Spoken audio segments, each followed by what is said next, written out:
What's going on, everyone? My name is Iceman. Welcome back to DCS World. Welcome to the Back to the Training Missions series, so doing all the training missions. We just did the F-16C. I got updated with. I did an updated video with all the new training missions that are available for the F-16C. Before that, we did the Flaming Cliffs. We did the Flaming Cliffs training missions. Now we're going to do the A-18C Hornet training missions. I've already done a video on the Hornet training missions, but the Hornet's training missions there's been some more missions added to the list, and that's what I'm going to do in this part. So this is part 2. So each new part of the missions, each new mission that comes out, I'm going to do it for the F-16 and the F-18 and F-14 or whatever other aircraft new missions are added for, that I have anyway. So yeah, without further ado, let's do it. Before we start though, I'm going to show you the options, as I always do. So I turn heat blur high, shadows low, I turn secondary shadows on, I want to try that. Clouds are still standard, have everything as such, I turn VSync on, and then yeah, that's that. I have this as search, I have miscellaneous as search, I turn random system failures on. You have audio here, and then special, and then VR, yeah, so anyways, I noticed we have a China asset pack, which is kind of interesting, that this was added for free. I found this kind of interesting. But yeah. Anyways, let's do it. Let's finish it up. So we just did the F-16C. Oops. We're gonna do the F-18 now. We've done everything else. Except for this. We haven't done this yet. I'm gonna do this last. I'm gonna do this last. It's the free. So any free aircraft that has training on it. This does not. Any free aircraft that has training on it, I'm going to put at the end of the list. Most likely. Actually, no. I'll put the free stuff at the beginning of the list.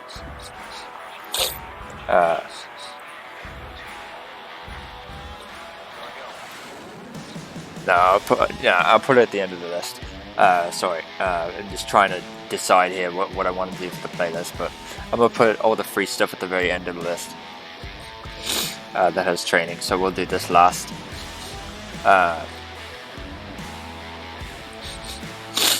Yeah. So it's the F-18C here. So we've done everything here except A-18C and GPS weapons, JDAM and Chipset. So we're going to do these here. And in the last part, the first video I did on this, I didn't do the introduction and basic controls. Technically I should have done that, so I apologize. So I'm going to do that in this part. I'm going to do the introduction to basic controls. It's backtracking, I know, but I'm just going to do the introduction to basic controls in this part. And then I'm gonna continue on with harm and then this. So, introduction to basic controls. Hello, and welcome to this training course in the F-18C Hornet. These interactive training lessons are a supplement to the manual, will provide a hands-on means of learning this aircraft. Whilst learning the Hornet may seem a daunting task at first, these lessons are broken down into small chunks to allow you to better absorb the material. This first training mission contains a general introduction to the aircraft and its basic controls. Alright, introduction and basic controls, let's do it.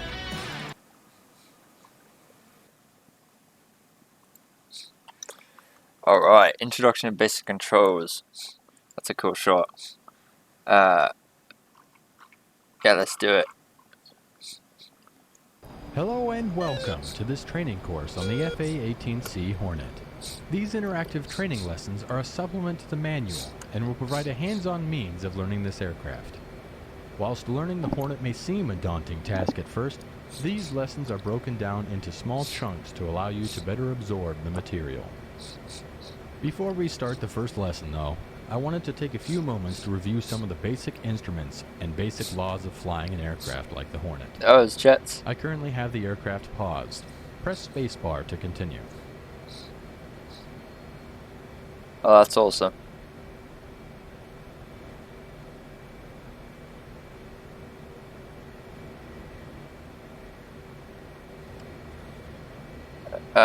Before we start there, I'm going to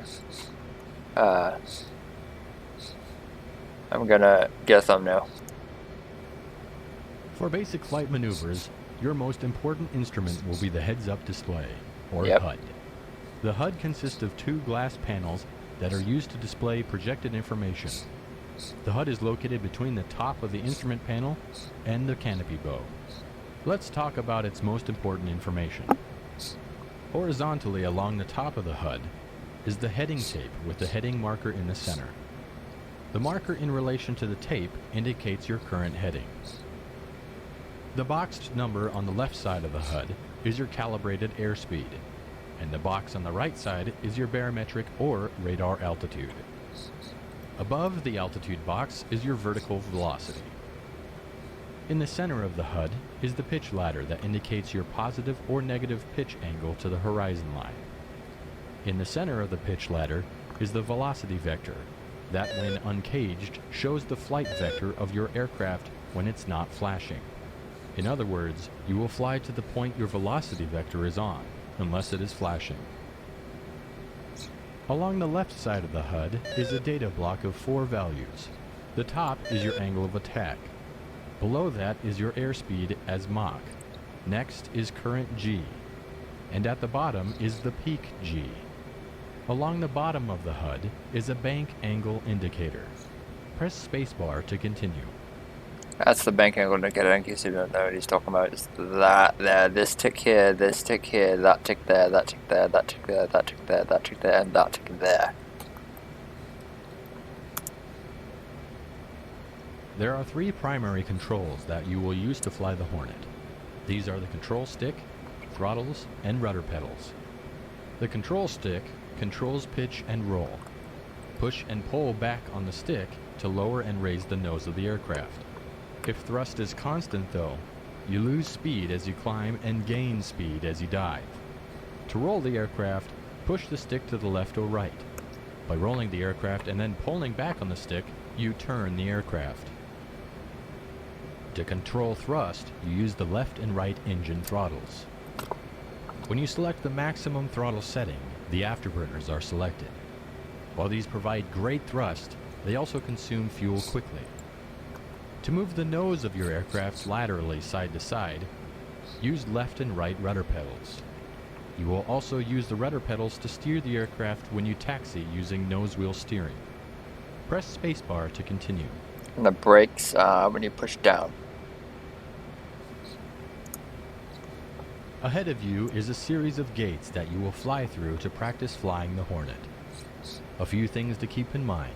First, try to keep your airspeed between 250 and 400 knots. Second, be careful to not over-control the aircraft with large, rapid control Yeah, not like movements. this. Use smooth control inputs. Smooth. Third, fly the aircraft to place the velocity vector on the HUD in the center of the next gate. Right there. Fourth, the faster you are, the wider your turns will be. Avoid getting too fast so you can make the turn to the next gate. Press spacebar when you are ready to start. You ready, guys? Let's do it. While we strongly recommend a joystick, you can also fly the Hornet with a keyboard using pitch, up and down arrows, roll, left and right arrows, thrust, page up and page down, yaw, X and Y. I think they updated the flight model of the F-18 because normally, before, it looks like, I would need to trim considerably in order to keep the nose up. But now it seems to keep the trim by itself. It's weird. It's like the F-16, it acts like the F-16 in a way. It's like I don't need trim much anymore. And I don't know why. I don't know if the real jet's like that or not. But I would need trim, and a lot of trim. I would always need trim to keep the nose up. But see, look, I'm at 220, and like the nose is like staying up. It's weird. Before like a month ago, I'm gonna be at 260 knots. The nose would be doing this, you know. But now it's not. So it's weird. So I guess I just fly through these gates. And that's it.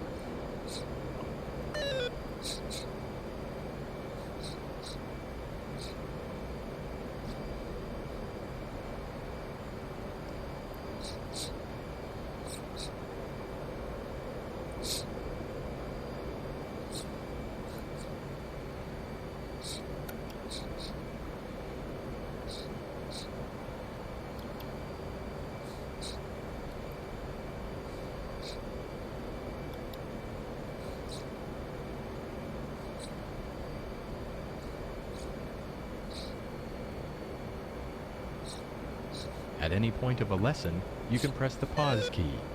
This can be useful if you need more time to read the text or step away. How many gates do we have? No idea.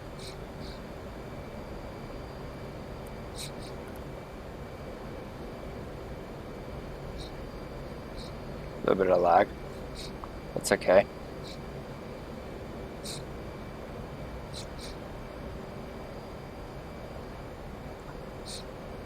A lot of things to render, so there's some things on the ground. I don't know what that is, but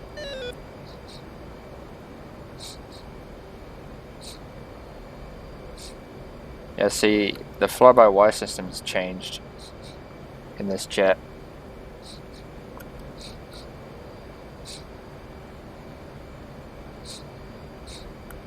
To look around the cockpit, you can use the keyboard.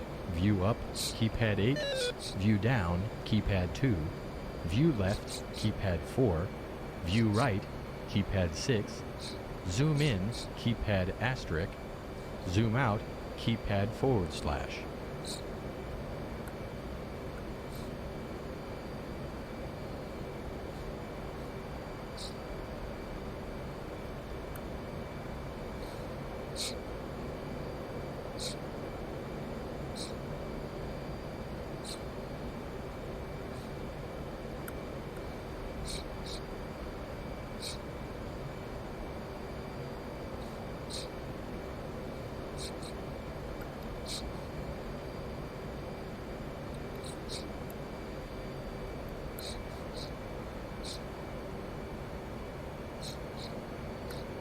There are several view options to view the world outside your cockpit. External of your aircraft and other aircraft, F2. Flyby of your aircraft, F3. Return to the cockpit, F1.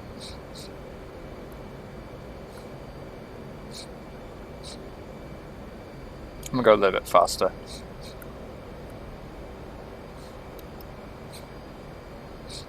I'll go up to 300.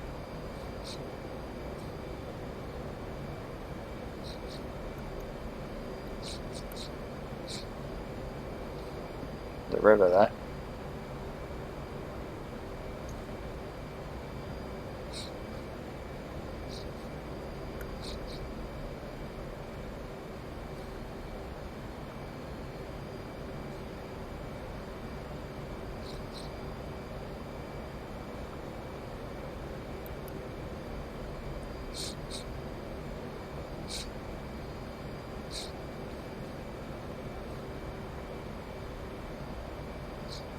You can also move your view to other entities in this lesson.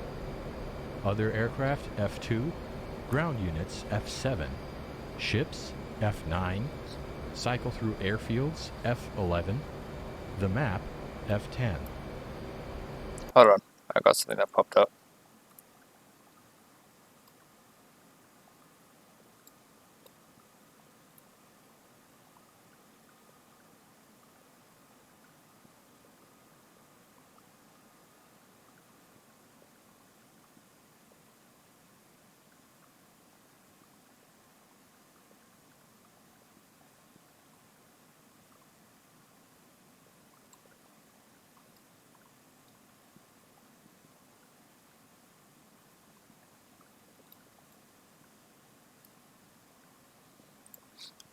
Sorry.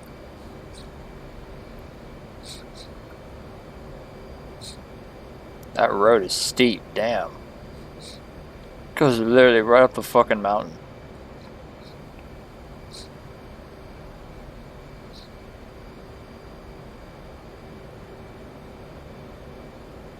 Oh shit, it's over here.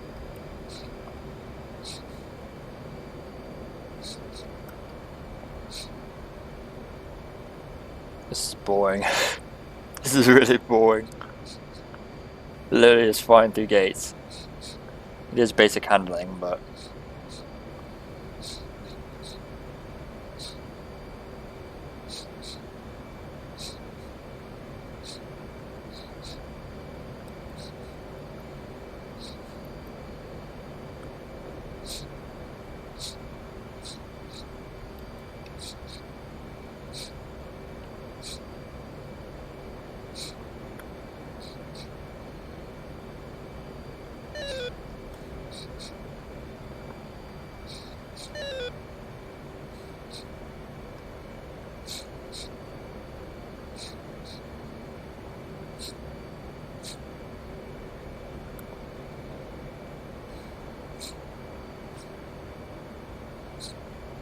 God, there's a lot of fucking... How many fucking gates are there?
Altitude. Altitude.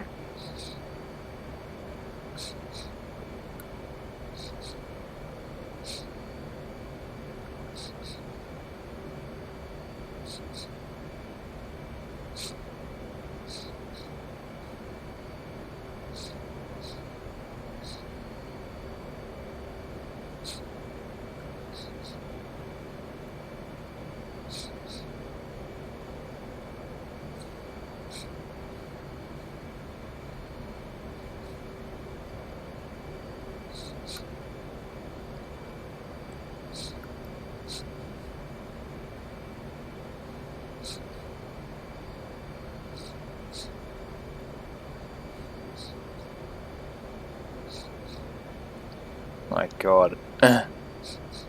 So many gates.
Oh my gosh, how many fucking gates are there, man? I've been through like 20 already.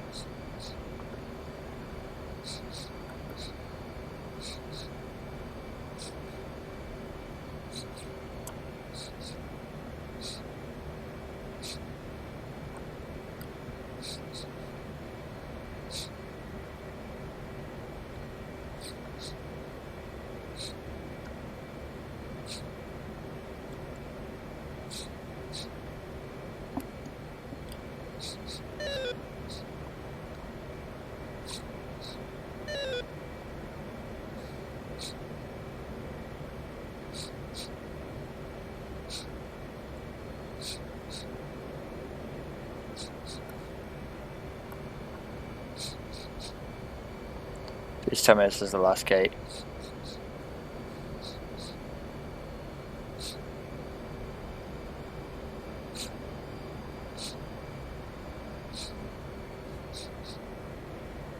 That's gotta be the last gate.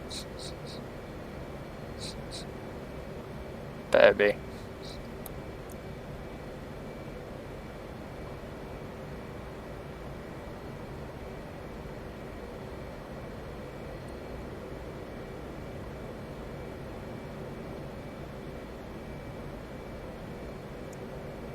This concludes this lesson. You can keep flying or press escape to Thank end this God. lesson.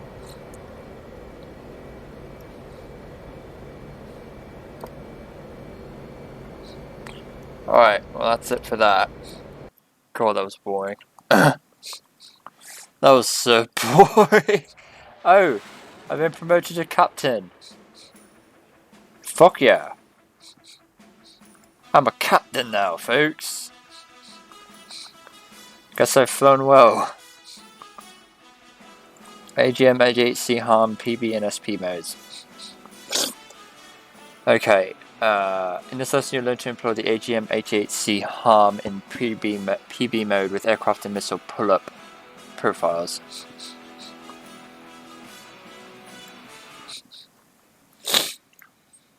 F-18 harm pre-brief mode.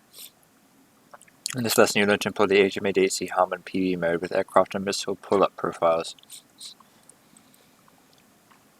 The pre-brief mode uses a flight plan that includes an air defense radar at one or more of its waypoints.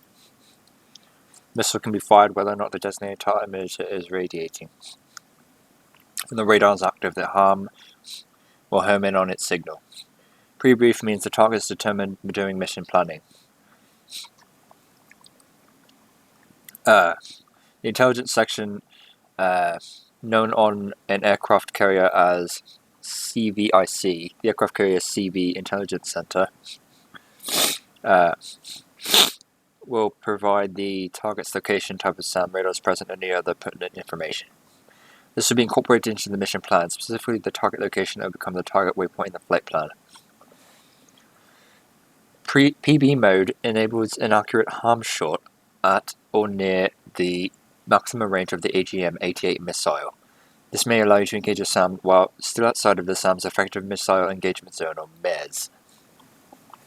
To achieve this long range, the AGM-88 must be, quote, lofted to a higher altitude before homing in on its target. The loft is called a, quote, pull-up, and it can be generated by the aircraft conducting a zoom climb prior to launch, aircraft profile, or by the harm itself climbing to high altitude immediately after launch, HRM profile.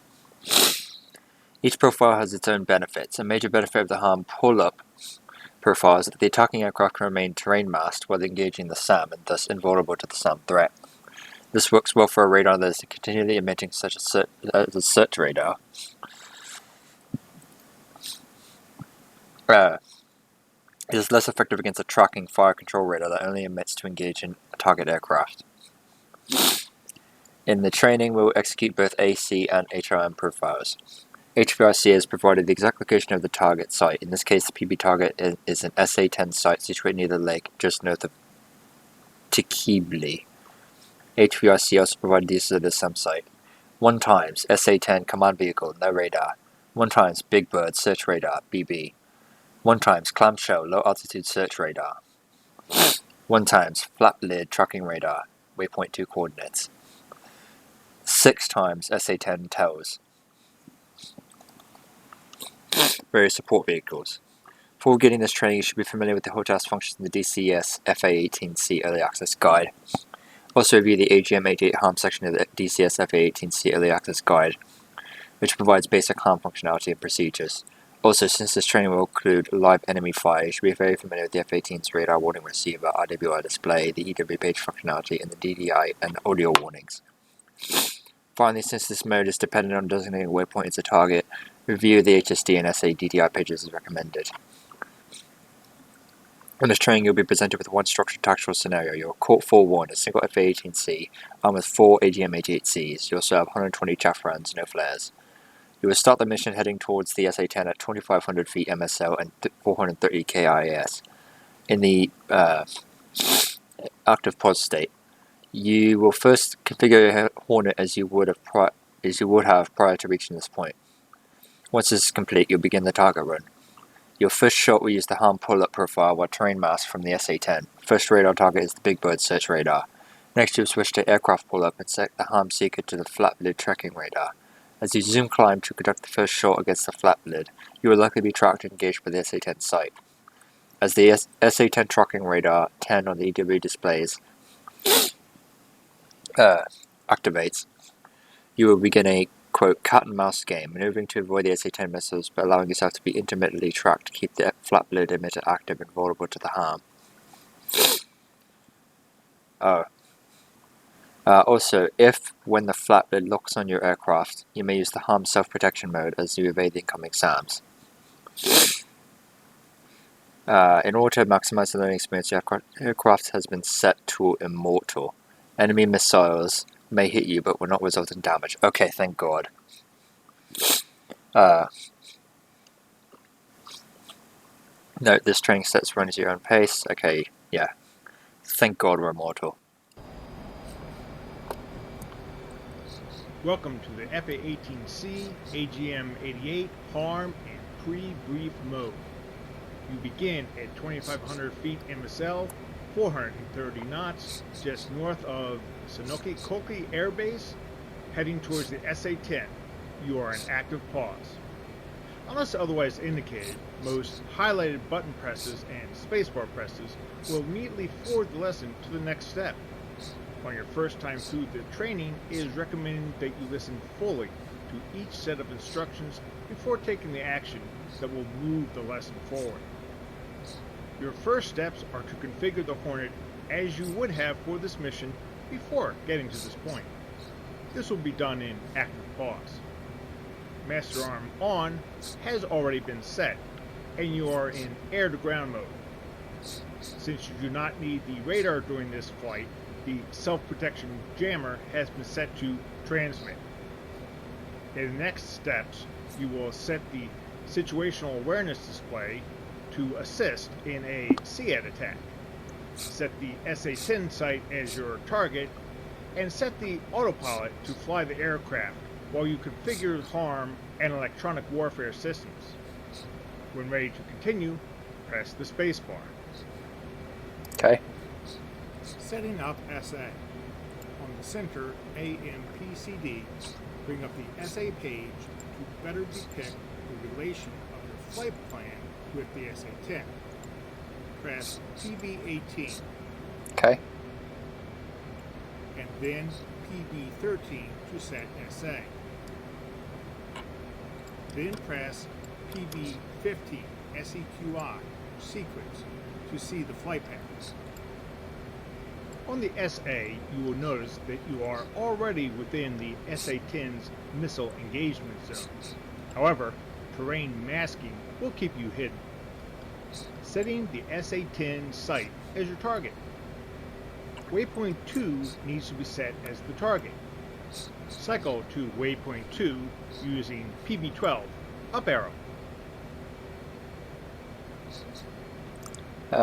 Okay. PB waypoint 2.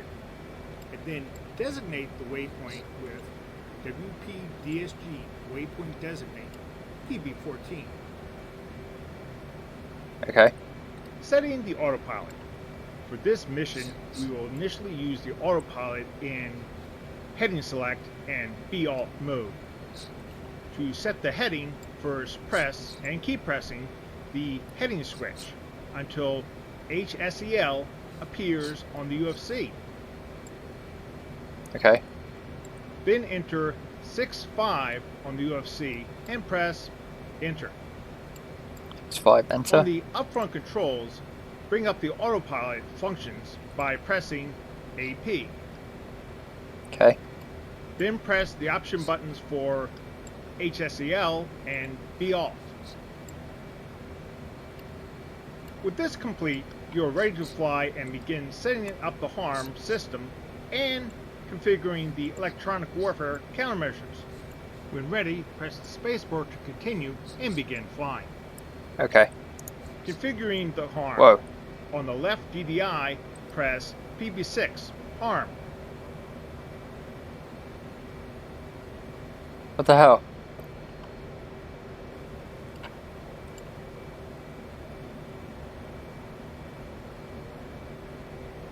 What the hell? What's going on?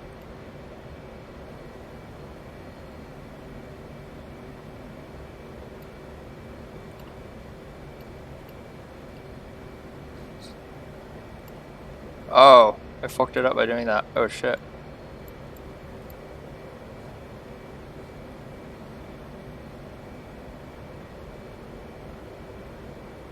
Alright, On the HARM display, first select PB by pressing PB3.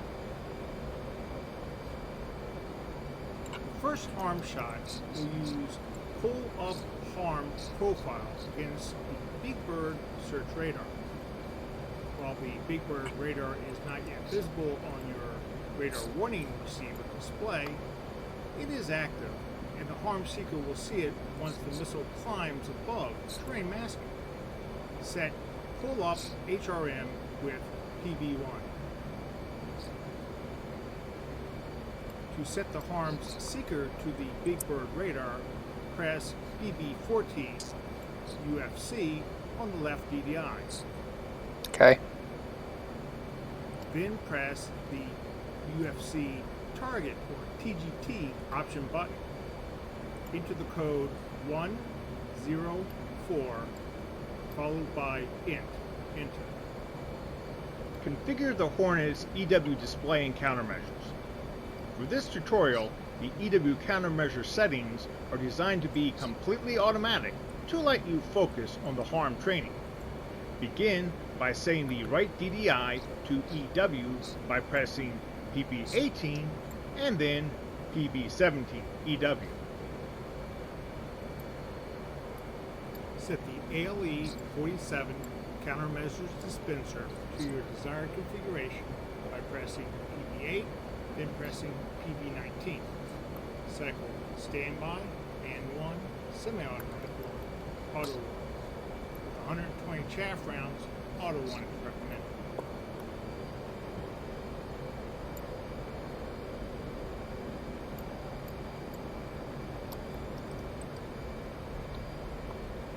You are now ready to engage the SA-10. On the HUD, you should see HARM mode. The steering line is centered and the range is counting down. When the range reaches near 37 nautical miles, the HUD will change to show that you are in range for a HARM pull-up shot. Turn autopilot off and begin a climb to put the velocity vector centered inside the carab brackets. Then press and hold the weapons release button. Okay.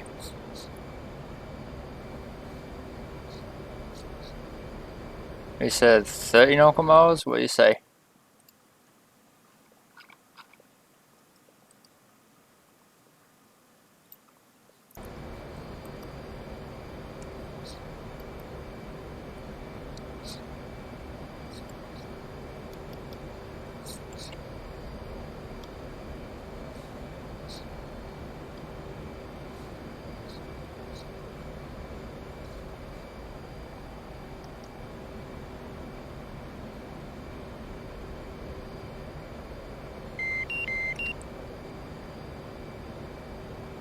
Shit.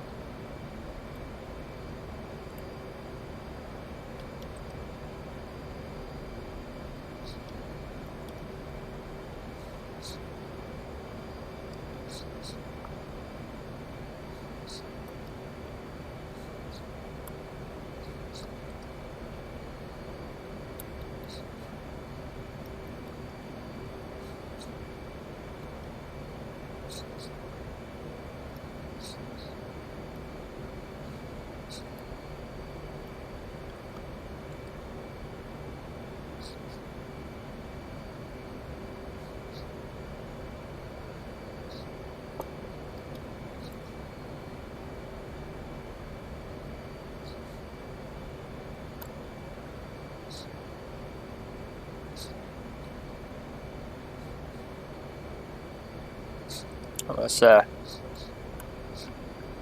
Almost there.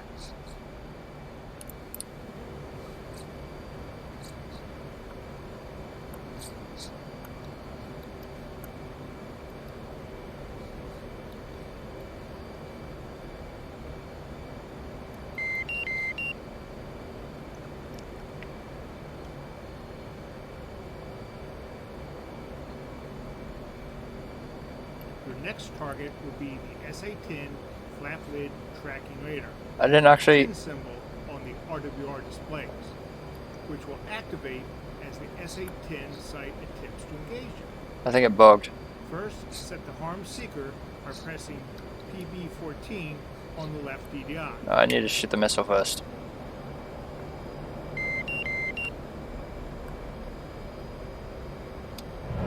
Magnum. Once the missile is away, level out and descend to approximately 4,000 feet in the cell to remain radar max. Okay.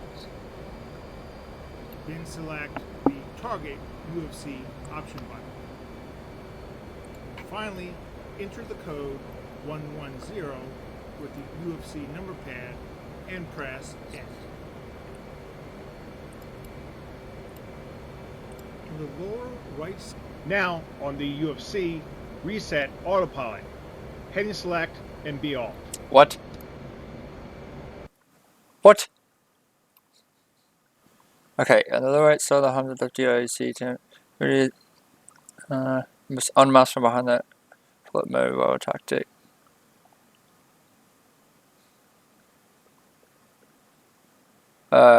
Into the mode. Okay.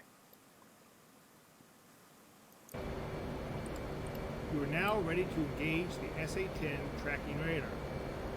You will notice the HUD has changed. A solid line now crosses the steering line above the velocity vector. This is the attitude line, marking the nose-up attitude the aircraft must achieve in order to launch the HAR in aircraft mode. When you reach about 20 nautical miles, range to target, turn autopilot off, begin to pull up, and press and hold the weapons release button. Continue to pull up until the velocity vector crosses the attitude line. A HARM will automatically launch.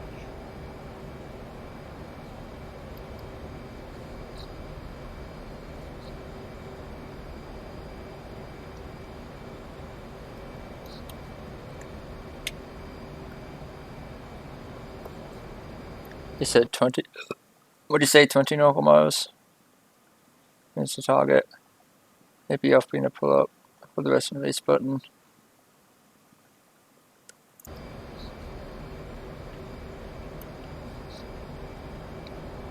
I'll do a little bit before. Oh shit, I can't see. Magnum. Okay. Missile away. Continue to climb until around 10,000 feet in the south. This will unmask you and allow the SA-10 to attempt to shoot you down. Oh god. When this happens, Oh god. 10 indicator on the EW and RWR plus warning tones. Execute standard SAM evasion maneuvering and countermeasures. Remember, arm override is on, and you have 2 missiles left that can be used to attack the SA-10 in self-protection, SP mode. Good luck. Oh god.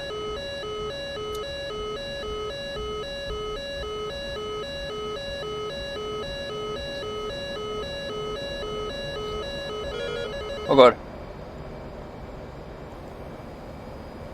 Missile. Oh god.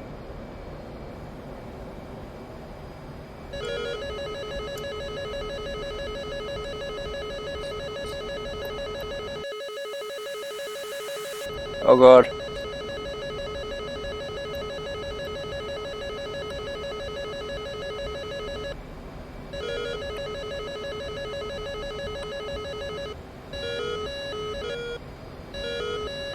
Good kill. I did it.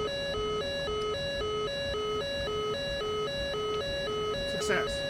You have knocked out the SA-10 by disabling or destroying the SA-10 flap lid tracking radar. If you have AGM-88s left over, you may attempt to engage any remaining radars at the SA-10 site. At any time, you may exit the training or fly back to the carrier to land. Press spacebar to continue or escape to end the flight. That wasn't bad at all. Just fly tracker. Okay, nice.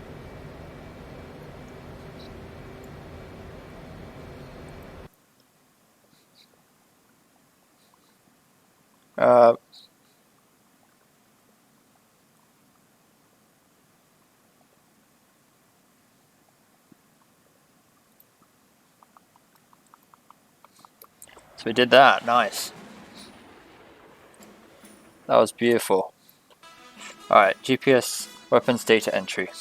This lets you learn how to set up GPS guided weapons, JDAM, JSOW, SLAM, SLAM-ER in pre-plan mode. Oh god. Oh, this is gonna be complicated. F-18 GPS weapon data entry. Okay. This is a lesson you learn to set up GPS guided weapons, JDAM, JSOW, SLAM, SLAM-ER in pre-plan mode. Use this as training in other GPS weapon training flights. The GPS guided munitions for the F-A-18C include the JDAM series of bombs, GBU-38 and 31 variants, JSOW glide weapons, AGM-154A and C, SLAM missiles, and AGM-84E, and SLAM-ER missile, AGM-84K. All of these weapons share a similar interface for entering target data and terminal flight conditions. Rather than repeat the detailed procedures for entering this data in every GPS weapon training flight, this lesson will cover these processes, which may then be applied to following missions. Background: GPS guided munitions require very accurate three-dimensional target coordinates, latitude, longitude, and terrain elevation. All of these weapons can be employed in the pre-planned mode. Onboard U.S. Navy aircraft carriers, pre-planned targets are generated in the Aircraft Carriers Intelligence Center, CBIC. Normally, they are electronically loaded into a data module in the aircraft. They can also be manually entered in via the Hornets UFC. Currently, DCS uses manual entry. Latitude and longitude are entered in degrees, minutes, decimals, seconds. Okay, so that's important. Degrees, minutes, decimals, seconds. And elevation in feet or meters. This training will focus on that data entry. Note, the SLAM-ER can also use its latitude longitude fetching en route turn points. This training will be conducted while preparing to launch from the CVN-74. You are loaded with 2 times GBU-38 and 2 times AGM-84Ks in order to cover target coordinates and SLAM-ER turn point data entry. The training will end when these 2 tasks have been covered. At that time, you may end the training and continue to take off and attack the pre-planned targets. Oh, there's actual pre-planned targets.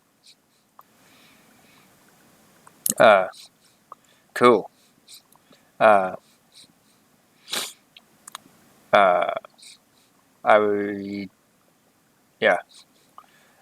You should review the JDAM, JSOW, SLAM, and SLAM-ER section of the DCS F-18C guide, which provides basic GPS weapon functionality procedures.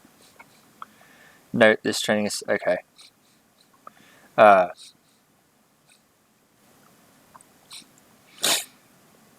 Alright, nice. Should I go destroy the... targets? Nah, I'm probably not.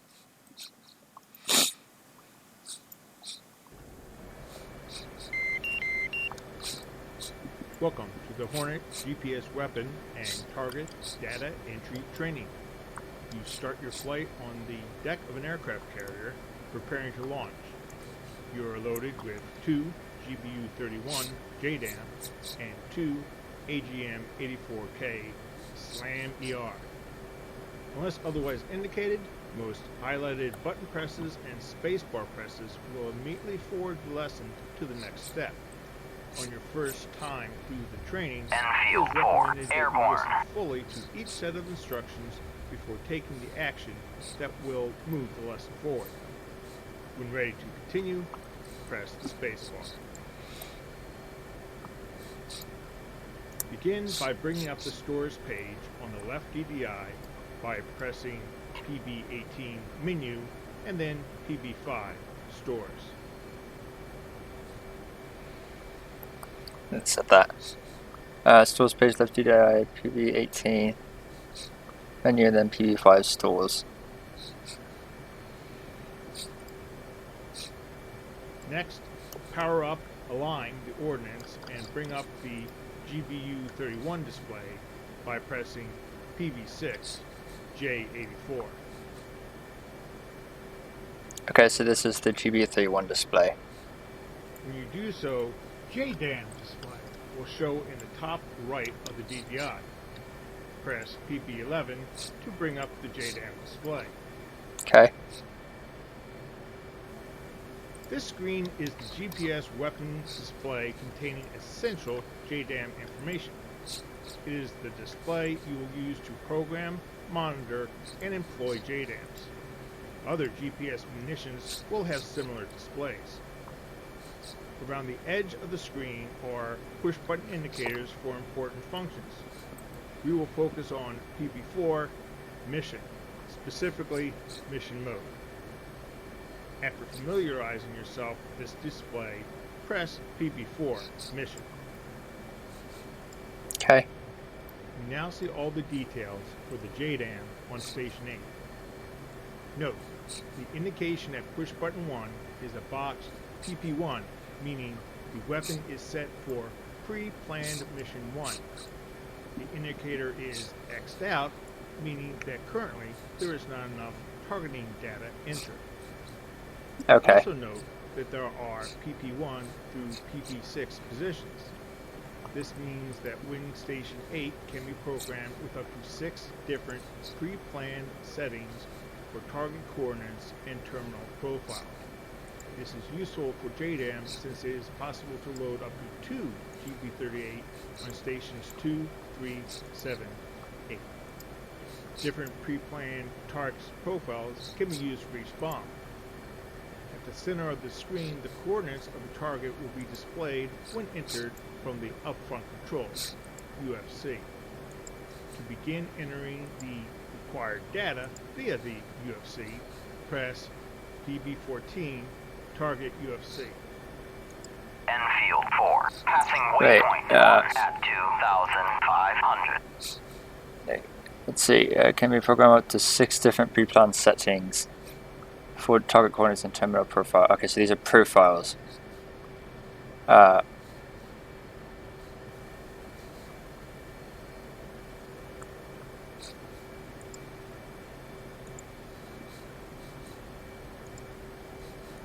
Okay. On the UFC, you will note push buttons for terminal profile, target position, and target elevation. Note, target UFC display resets off after 30 seconds of unuse. To redisplay, toggle push button 14. On the UFC, press the terminal push button. Impact heading, HDG, and velocity, VEL, are often dependent on the target and or type of weapon. They are not covered in this training. ANG is impact angle. Set the impact angle to 45 degrees by first pressing the UFC ANG push button. Then, using the UFC keypad, enter 4, 5. and complete this step by pressing keypad ENT. Enter. Okay, so we're doing the mission, we're putting in the target coordinates, right? Target stuff, target information, angle. You are now back at the Terminal Choices UFC list. Toggle Target UFC off by pressing left DDI push button 14. Why? Why are we turning it off? Don't we need it? You're about to start entering the target position, Oh. POSN, coordinates of latitude, LAT, longitude, LON, and elevation, ELEV. Latitude and longitude data format is a north-south or east-west hemisphere, then degrees, minutes, seconds, and seconds decimal fraction. You enter this data by first selecting the hemisphere, then entering degrees, minutes, seconds, and pressing enter. Then entering the decimal fraction digits and pressing enter again. When called on to do this, and to avoid a confusing display, only the hemisphere keypad selection and enter keys will be highlighted. Start the target geocoords entry process by pressing the target UFC left DDI push button 14. Okay. And then the UFC push button for position, POSN. You are presented with UFC push buttons for latitude, LAT, and longitude, LON. Start by pressing the latitude push button. First, select the northern hemisphere by pressing keypad N2. Next, enter the degrees, minutes, and seconds by pressing keypad 4, 3, 4, 0, 3, 5, and then enter. 4, 3, 4, 0, 3, 5. Enter. Now enter the decimal digits by pressing keypad 1, 3, and press enter. Target latitude should appear near the center of the left DDI. Next, press the UFC push button for longitude, LON. Okay. The longitude format is identical to latitude format. Specifically, the leading digit for longitude is not used. Okay. First, select the East Hemisphere by pressing keypad E6. Next, Enfield enter 4, degrees, passing minutes, waypoint and 2 seconds at by pressing 2,500. keypad 3, 9, 3, 6, 4, 5, and then enter. 3. Not. Oh.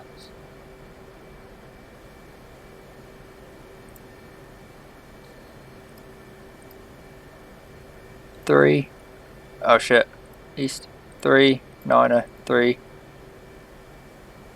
6, 5, 4. Enter. Now enter the decimal digits by pressing keypad 2, 0, and enter. If you have entered the latitude and longitude correctly, it will appear near the center of the left DDI. You are now ready to enter the elevation, ELEV settings. Step back to the initial UFC target settings, toggling left DDI push button 14 off, not boxed, and on again, boxed.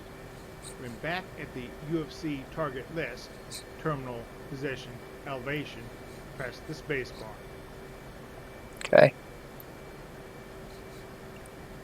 On the upfront controls, select the elevation push button.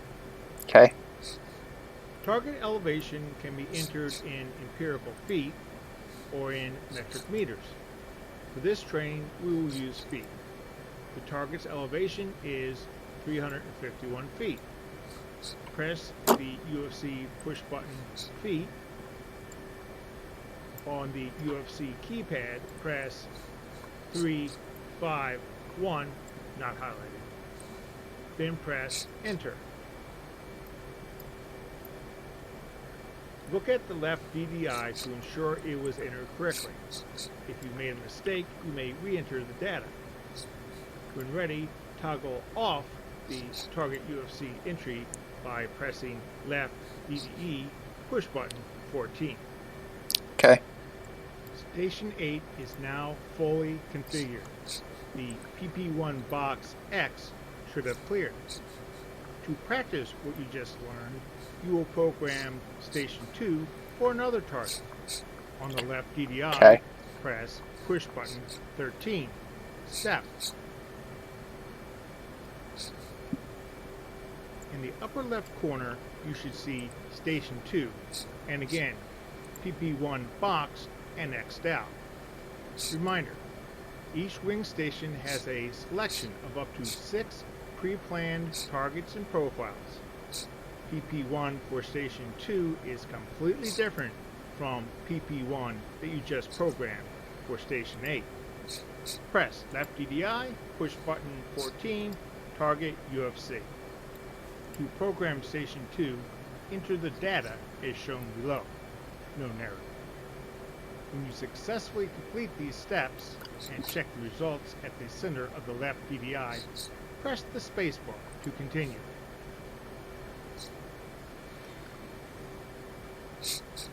Alright, terminal, angle, 45, enter, toggle, position, latitude, north, 434031, enter, 62, enter, longitude, easting, 39er, 3658, enter, 23, enter, toggle, elevation, feet, 306, enter. Okay, that's it. At this point, it is good practice to check the entered data one last time. Using step, shift back and forth between Station 2 and Station 8. Ensure PP1 is active for both. Then press push button 19 return to return to the JDAM display. Okay. Next, you will see how the skills you just learned are also used in programming SLAM-ER turn points, STPs. Bring up the main SLAM-ER display by pressing left DDI push button 7, SLMR. Slam ER10. Okay. While this display is similar to the main JDAM display, there are a couple differences. Specifically, flight, FLT, adjusts missile flight profile, and SPT at push button 11. We will focus on SPT data entry. Press push button 11, STP. On the upfront controls display, the top line will display STP1 for turn point 1. 5 total turn points may be programmed. Press the UFC push button for STP1. The UFC will now show several lines: velocity, waypoint, position, altitude, and delete. Press the ALT, altitude push button. This will set the altitude, in MSL, that the missile should achieve upon reaching the turn point. You have a choice of feet or meters. Select feet. Using the upfront controls keypad, press 4000 and press enter. 4000. Next, you will set the position for the first turn point. Entering latitude and longitude is essentially the same as entering pre-planned targeting data. The one difference, after either latitude or longitude has been entered, the UFC display will revert to the original 5 choices and position must be pressed again. Press the UFC position push button.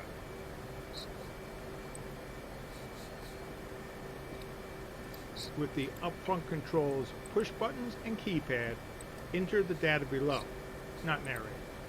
When ready to continue, press the space bar. Alright, so this is putting in information for the steer point. Okay.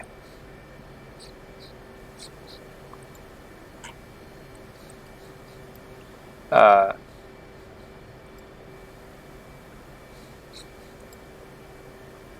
this is, yeah.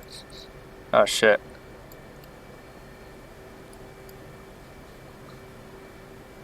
Oh fuck, what was it?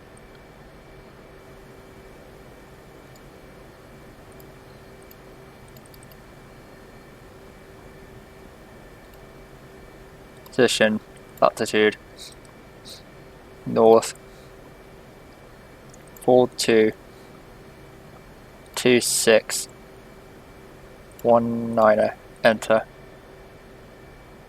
83, enter, position, longitude, east, 4, 1, 3, 3, 2, 4,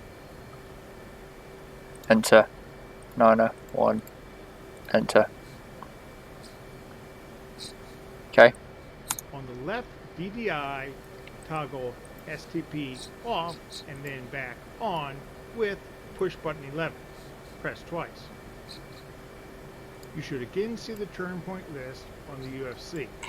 A follow-on turn point position has been automatically added to the UFC STP list. For practice, add a second turn point. Press the UFC push button for STP 2. Okay.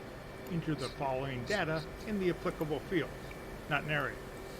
When you have successfully entered this data, press the spacebar to continue. Altitude, feet, 4,000. Enter. Position, latitude, north, 4, 2, 0, 9, 3, 3. Enter. 7, 6, enter. Position, longitude, east, 4, 2, 1, 2, 3, 6, enter, 1, 7, enter. Press left DDI, push button 11 to close out missile turn point data entry. Congratulations, you have successfully mastered the skill of entering precision target coordinates for GPS guided weapons using pre-planned target mode, as well as programming SLAM ER turn points. This concludes the training flight. If you want to continue with this flight, finish programming the SLAM ERs with target data and terminal parameters provided on your kneeboard card. Both are assigned the same target. All weapons require eFuse instant. When targeting is complete, return the left DDI to HUD, prepare for flight, taxi to a CAT, and launch. The JDAM targets are near nav waypoint 1. The SLAM ER launch point is nav waypoint 2. Its target is a factory. You may note how the SLAM ER waypoints you entered will steer the weapons around enemy air defenses. Press escape to leave flight training. Press the spacebar to continue flying. Actually, depending how far away it is. I don't know how far away these places are. check the F10 map.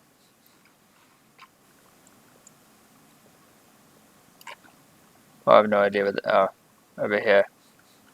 Yeah, I'm not going to go that far.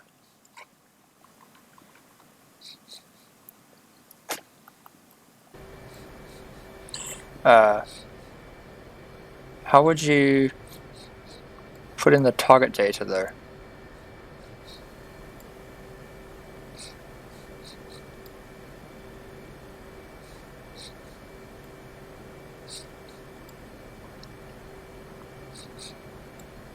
How would you put in the target data?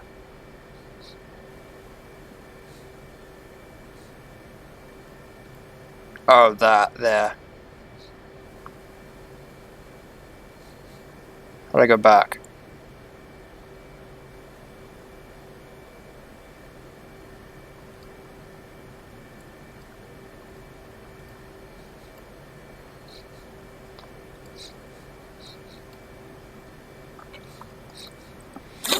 Yeah, so that's it.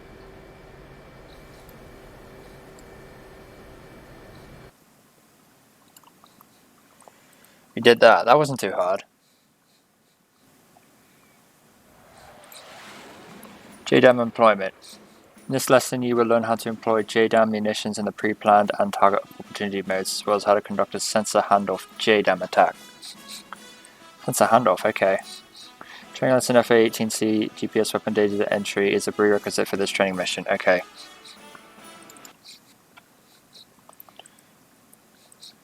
Okay. F-18C JDAM training. It's a nice image. In this lesson, you learn how to deploy JDAM munitions in the pre-planned target opportunity mode, as well as conduct a sensor handoff JDAM attack, whatever that is. The JDAM series of bombs, GB38 and GB31, are GPS-guided munitions. As such, they are fire and forget weapons, only requiring you to place your Hornet in a launch acceptability region, LA, for a given target. Once the aircraft is quote, in LA, the JDAM will maneuver to strike the target, barring terrain or other obstacles in its flight path. Oh, that's cool. JDAMs require very accurate three-dimensional target coordinates, latitude and longitude in degrees, minutes, decimal seconds, and elevation in feet or meters. Along with these target coordinates, the JDAM is programmed for a specific terminal phase impact profile. JDAMs can be employed in two modes, pre-planned and target of opportunity. Both modes require precise target locations and terminal phase profile data. Onboard U.S. Navy aircraft carriers. Pre-planned JDAM targets are generated in the aircraft carrier's intelligence sensor, CBIC. Normally they are electronically loaded into a data module in the aircraft. They can also be manually entered via the Hornet's UFC. Toggle of opportunity target coordinates are provided by either the Hornet's navigation system, a waypoint designated as a target, so a target, okay. So waypoints are toggle of opportunity. That's a little weird. I would think a waypoint would be pre-planned because you pre-plan the waypoint, right? You set the waypoint in the mission editor, and then after the mission editor, the waypoint's already there, and that should be pre-planned. It's a little weird.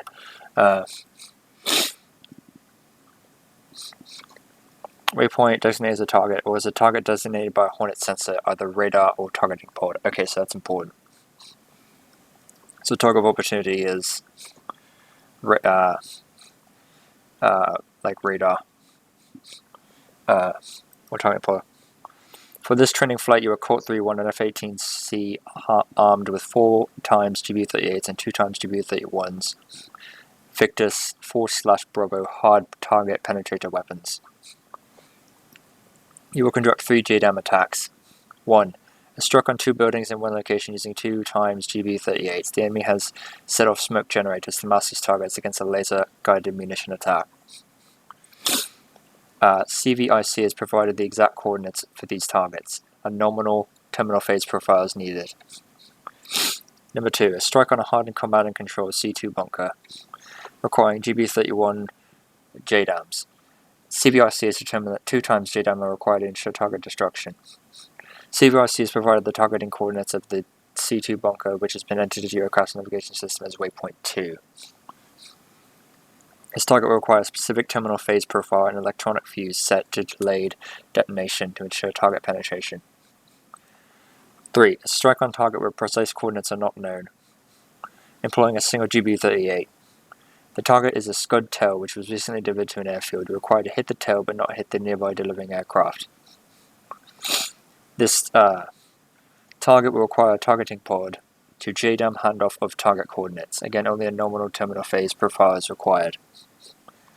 Lesson 23, GPS munitions programming is a prerequisite for this training mission. It's assumed that you know how to use the target UFC to properly configure JDAM for a pre-planned target. Before beginning this training, you should be familiar with the F-18C HOTAS functions in the DCS F-18C guide. Also review the JDAM section of the DCS F-18C guide, which provides basic GPS weapons functionality procedures. This training will be flown in a benign threat environment. Okay, good. Alright, let's do it. Fly. Welcome to the Hornet Joint Direct Attack Munitions Training. In this lesson, you will learn to employ the GBU-38 and GBU-31 in pre-planned and target of opportunity modes. You will also learn how to execute a sensor to JDAM handoff. This lesson assumes that you have completed F-18 GPS weapon data entry training. You begin airborne in active pause. The Hornet is configured as it would be for this portion of a flight. Master arm is on, and air-to-ground mode is set. Unless otherwise indicated, most highlighted button presses and spacebar presses will immediately forward the lesson to the next step. On your first time through the training, it is recommended that you listen fully to each set of instructions before taking the action that will move the lesson forward. When ready to continue, press the spacebar. In order to successfully fly this mission, you will need to engage the autopilot in two configurations: coupled heading barometric altitude hold and heading selected. I don't want autopilot. You will also need to operate the HSI on the center AMPCD. Specifically, you must know how to step waypoints, designate a waypoint as a target, and set the heading button. These topics have been covered in previous Hornet training flights. Review the instructions on the following screens, press spacebar to step through the autopilot instructions, and return to the training flight. Now press the spacebar to begin this review. Okay, set up APDs. Okay. I'm not going to do that because I don't want the autopilot. I want to try to find it manually. It takes more skill that way. Power up, align the JDAMs, and bring up the GBU-38 page by pressing PB6, J82.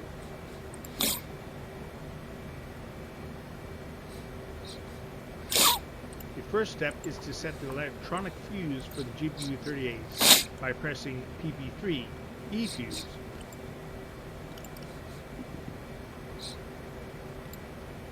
And then PB3 INST for instantaneous. To begin programming the details of each target, bring up the JDAM display screen by pressing PB11, JDAM display. This screen is the GPS weapon display containing essential JDAM information. It is the display you will use to program, monitor, and employ JDAMs. In the upper left corner, the current weapon station, weapon readiness, mission mode, and weapon type are shown. In the center of the screen, the weapon alignment status is shown. Just below that is the weapon release settings. Around the edge of the screen are push-button indicators for important functions, specifically mission display, release quantity, and step to switch to the next available station. Take a moment to familiarize yourself with this display. When ready to continue, press the spacebar. Okay. Starting with the GBU-38 on Station 8, press PB4, Mission. You now see all the details for this JDAM. To begin entering the required data via the upfront controls, press PB14. program Station 8 with the following data, not narrated. When finished, press the spacebar. Okay, terminal, angle 45, enter, position, latitude, north, 4255, 17, enter, 904, enter, longitude east, easting, 4132, 22, enter, 18, enter, elevation, feet, 731, enter. Toggle Target UFC off by pressing PB14. The next step is to program Station 2. Press PB13, Step. Okay. In the upper left corner, you should see Station 2, which will be programmed to TP1. Select PB14, UFC Target. Okay. Program Station 2 with the following data. When finished, press the spacebar. Terminal, angle, 45, enter. Position, latitude, northing, 4255, 12, enter, 89er, 89er, enter. Longitude, easting, 413223, enter, 61, enter. Elevation, feet, 715, enter. At this point, it is good practice to check the inner data one last time. Using Step, shift back and forth between Station 2 and Station 8. Important, when you are done, set Step to Station 8. Then press PB19. Return. Weapon for the farthest target should always be set as the first release and should both all targets are lower release. Oh, the weapon for the farthest target should always be set as the first release. Oh, okay, that makes sense. Return. Since the first two targets are close to each other, you are going to release a single salvo of 2 JDAM, one from Station 8 and one from Station 2. Press Quantity, PB15, to bring up the quantity selection. Press PB11 and PB14 to select Station 2 and Station 8. Then press PB15. Return. You are ready to begin the first attack run. On the HSI, set the heading bug to 040. Set autopilot couple, be all. When ready to fly, press the spacebar. I'm doing it manually. Observe the HSI and HUD. The time to max range countdown should begin. You will also see the in range circles on the HSI. On the HSI, when you enter the outer large circle, it will change to a pie shape. On the HUD, in zone will appear. Press and hold the weapons release button.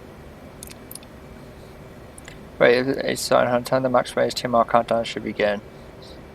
Yeah. Oh,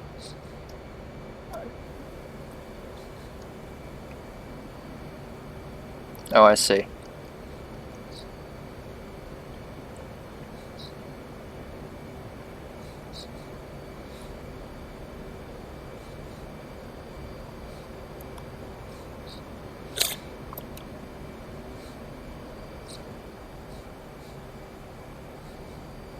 This could be cool. Shut up.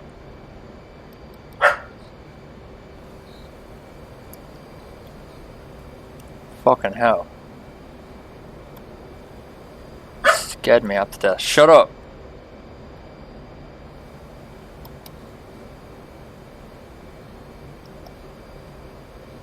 I must say.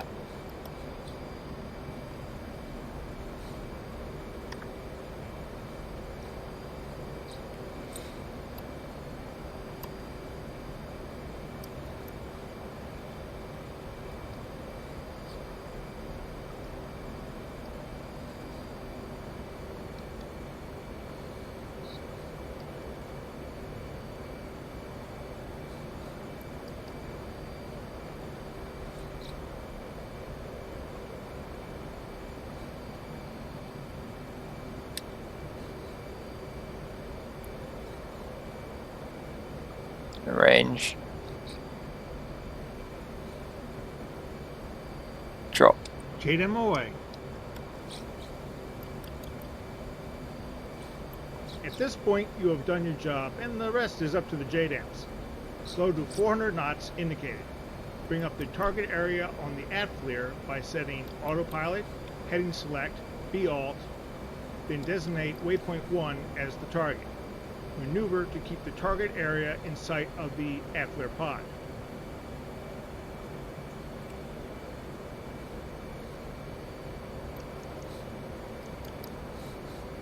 You are in active pause to observe the JDAM impacts.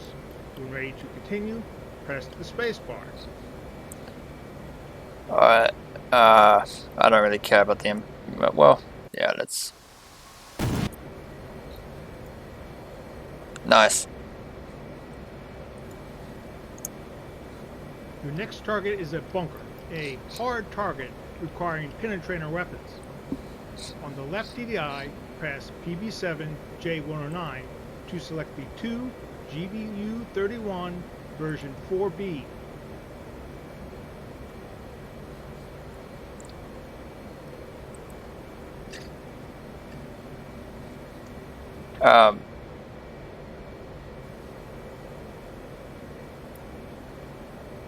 Okay.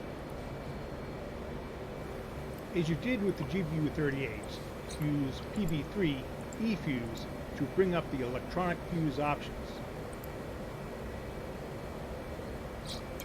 Electronic fuse. The JDAM must get through the bunker's hardened exterior to detonate inside. To set the fuse to delay, to allow time for this penetration, press PB4, delay 1. Next, press PB11 JDAM display to bring up the JDAM display. Okay. In the upper left corner, note that Station 7 is selected. Press PB4, Mission. Okay. This is a target of opportunity located at waypoint 2. On the HSI, step to waypoint 2. Designate waypoint 2 as a target, press the spacebar to continue. It's a target of opportunity. So I step to waypoint 2.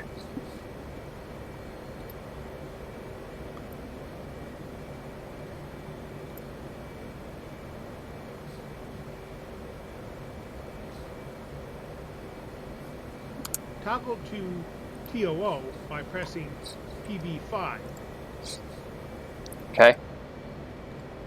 Next, bring up the Target of Opportunity UFC functions by pressing PB14. Okay.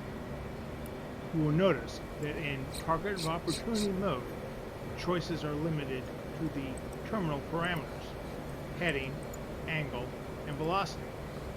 The JDAMs will require a high angle of impact and a high velocity at impact to aid in target penetration. Enter the below settings, then press the spacebar to continue. Angle 80. Velocity 900.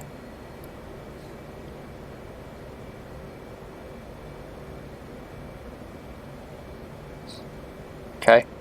Using PB13 step, toggle to Station 3.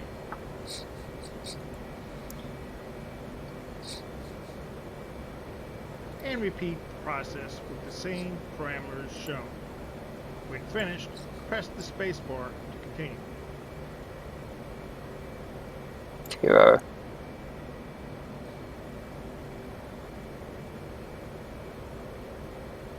UFC. Angle 80. Enter. Velocity 900. Enter. Return to the JDAM display page by pressing PB19. Return.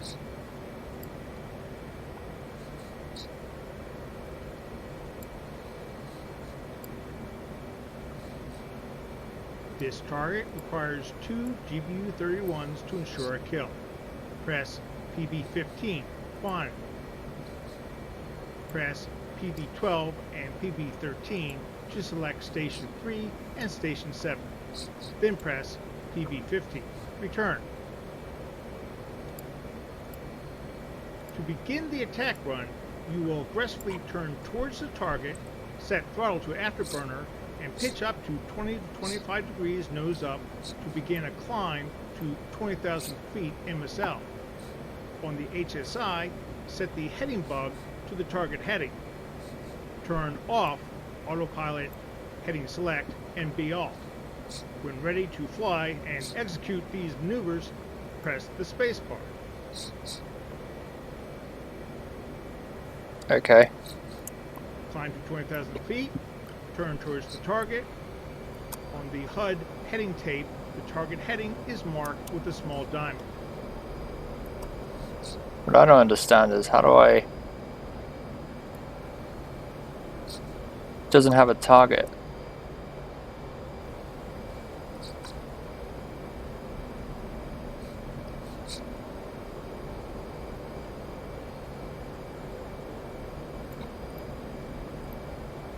Oh, there we go. I have to be on the mission page for it to work.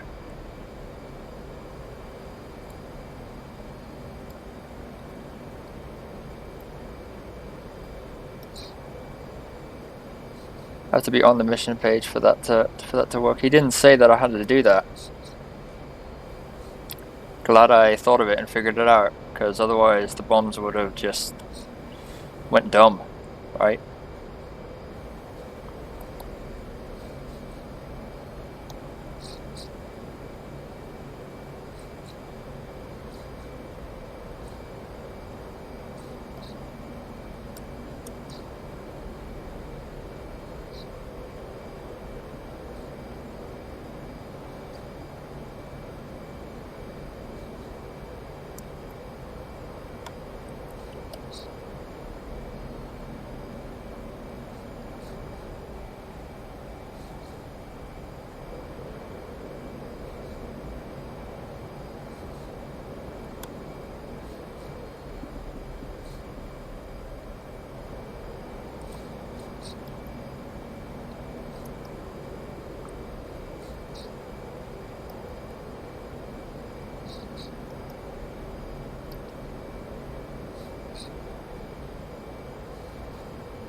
Level off and steady on a heading to the target.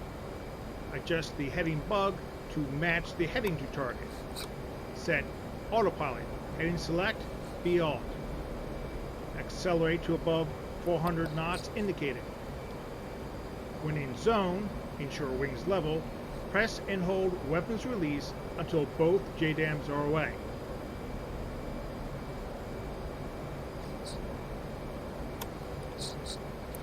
Nice.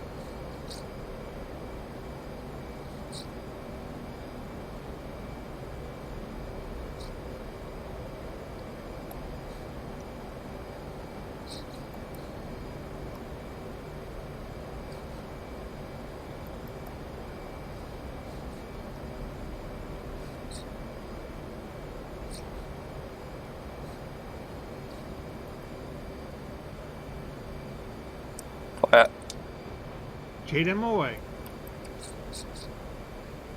With the JDAMs on the way, observe the target area on the ATFLIR and maneuver to keep the target area in sight of the ATFLIR pod. Where's the pod? On the left, You center? are in active pause. Observe the JDAM impacts. When ready, press the spacebar. Oh shit, it was perfect.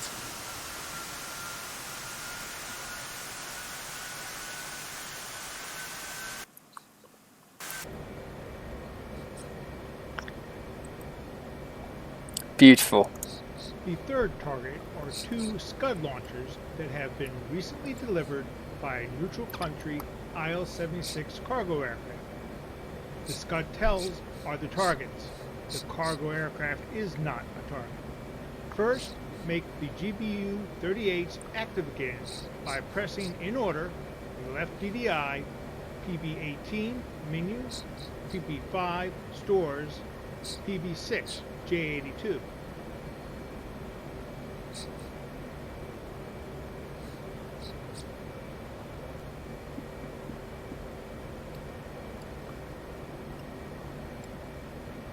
Using the left DDI PB11 JDAM display, bring up the JDAM display screen. Okay. Toggle the Station 8 JDAM to target of opportunity by pressing PB5.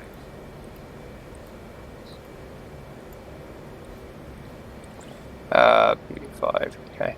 Step to Station 2 with PB13. Toggle the Station 2 JDAM to target of opportunity by pressing PB5.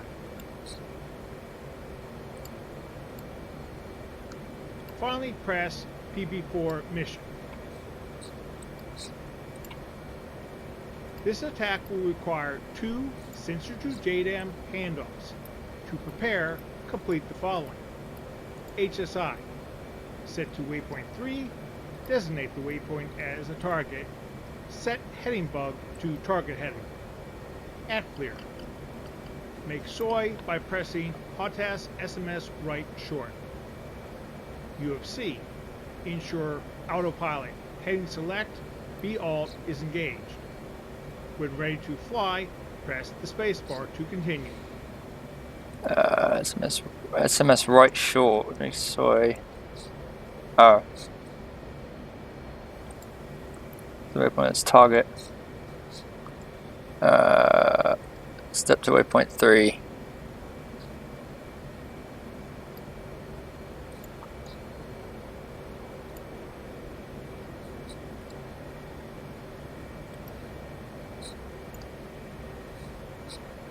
Yeah.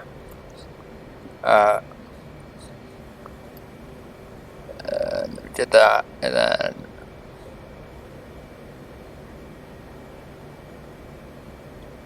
set heading. Okay. Soy. Okay. Turn towards the target. Using the ATFLIR. With target designate to press TCD the aiming diamond to one of the Scud tells. When in zone, press weapon release to drop a single JDAM.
I have to.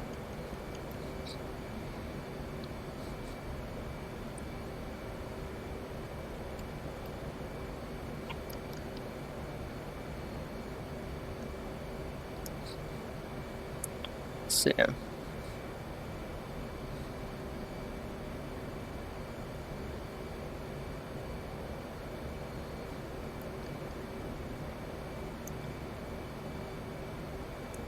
How do you move it again? TDC.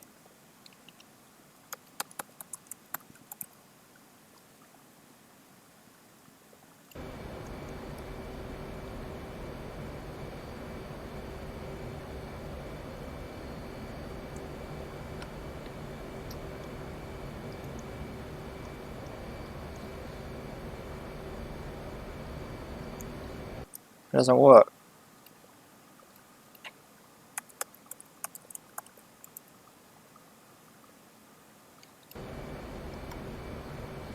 Weird.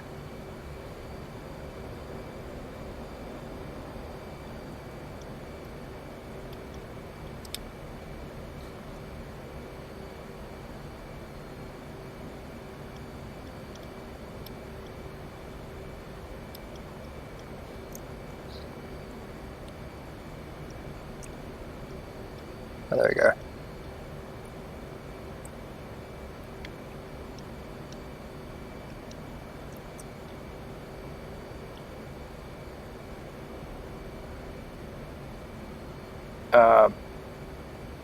What's the D press button? I don't remember.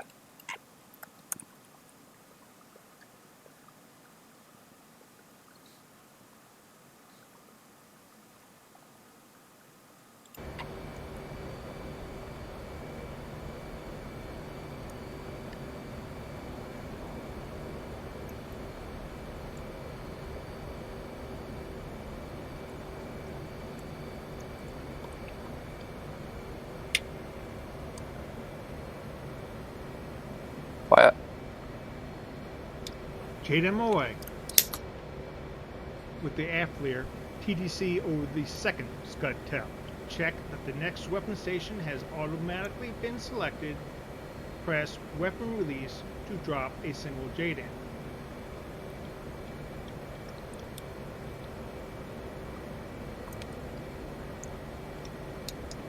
JDMOA. Winchester. JDAM. Continue flying and keep the target in view on the AFLIR. Wait until both JDAMs have detonated, then press the spacebar.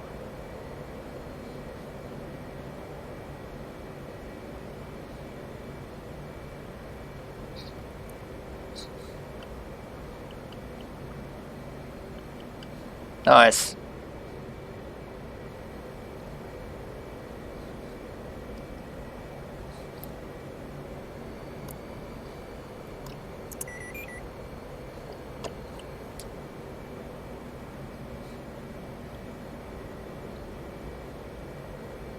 Partial success. At least half the targets were successfully attacked. You may end the lesson now by pressing escape, or continue flying by pressing the spacebar. That was pretty sweet. Hey, that got me though. The fact that it didn't work at first. I had to designate on the mission page.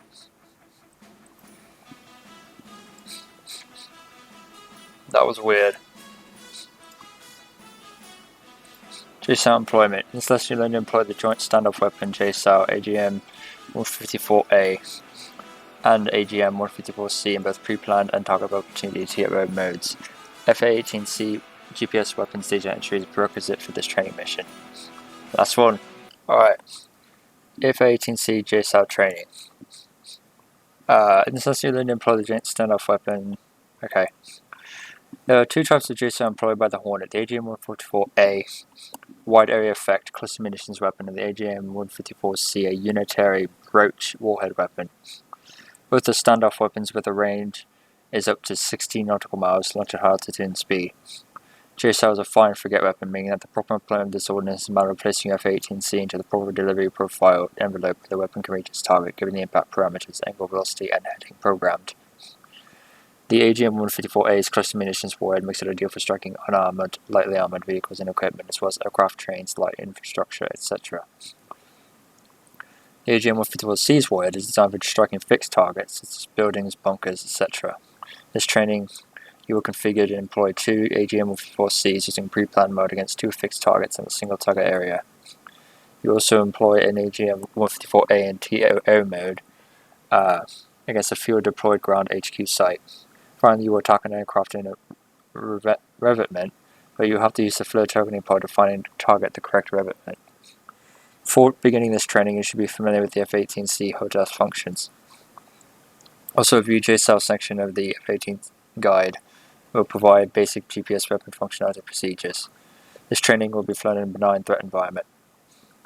Okay.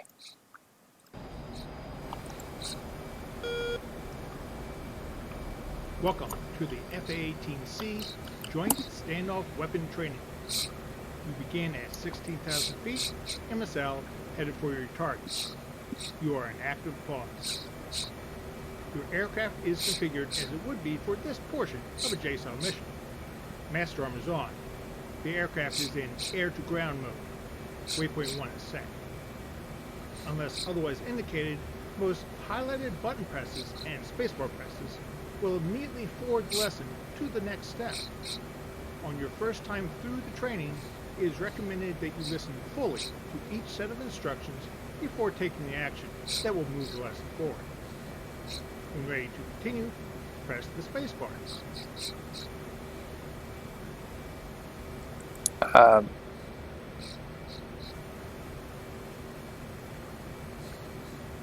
Okay. In order to successfully fly this mission, you will need to engage the autopilot in 2 configurations: coupled heading barometric altitude hold and heading selected barometric altitude hold. You will also need to operate the HSI on the center AMTCD. Specifically, you must know how to step waypoints, designate a waypoint as a target, and set the heading bar. These topics have been covered in previous Hornet training flights. Review the instructions on the following screens, press spacebar to step through the autopilot instructions, and return to the training flight. I'm gonna do it, Matt. Press the spacebar to begin this review. I'm gonna do it manually, like before.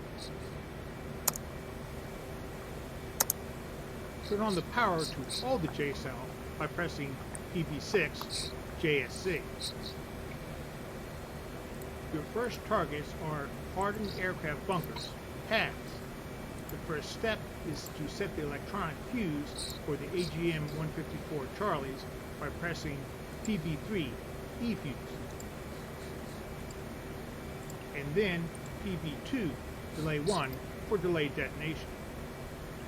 To begin programming the details of each target, bring up the JSON display screen by pressing PB11 JSON display.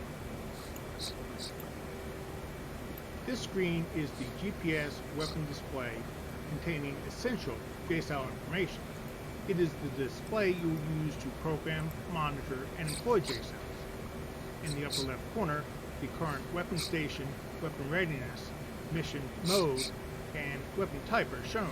In the center of the screen, the weapon alignment status is shown. Just below that is the weapon release settings. Around the edge of the screen are push-button indicators for important functions, specifically mission display, release quantity, and step to switch to the next available station. Take a moment to familiarize yourself with this display.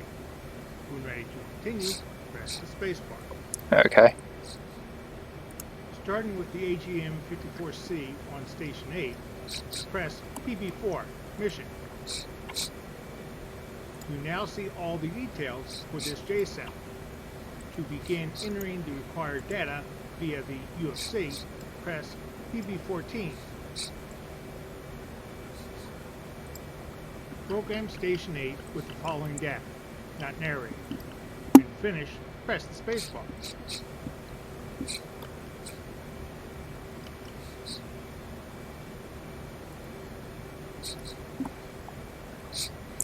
Alright, so terminal, angle, 65.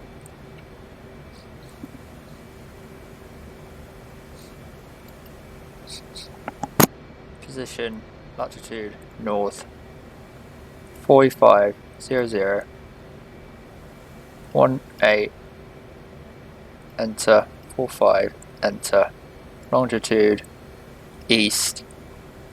3719. East. 3719. 36. Enter. 34. Enter. Elevation, feet. 148. Enter. Toggle target UFC off by pressing PB14. The next step is to program Station 2. Press PB13, Step. In the upper left corner, you should see Station 2, which will be programmed to PP1. Select PB14, UFC Target.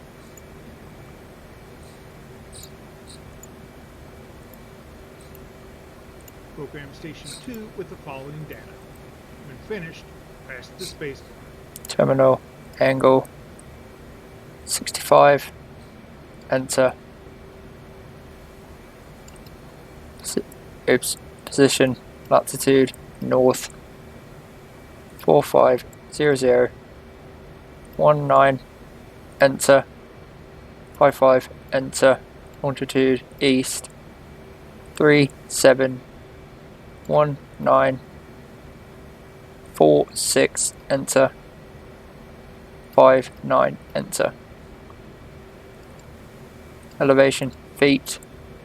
148. Enter. Check your data entries, and when satisfied that all is correct, press PB19. Return.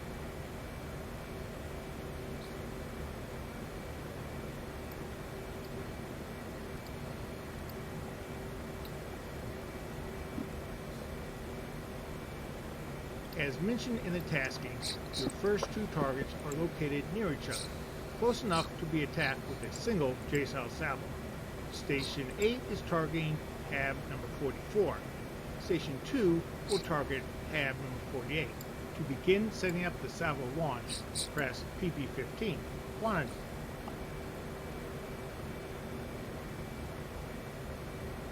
Press PB11 and PB14 to select Station 8 and Station 2. Then press PB15. Return.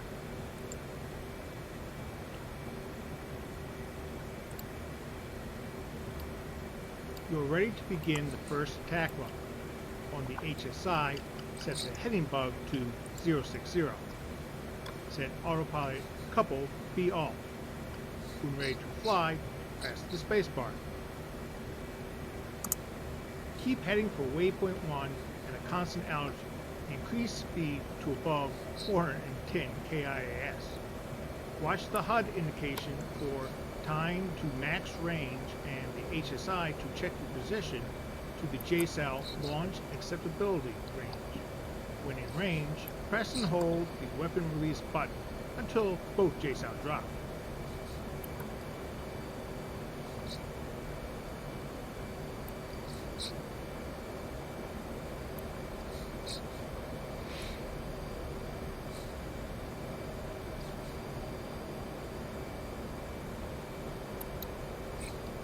All right.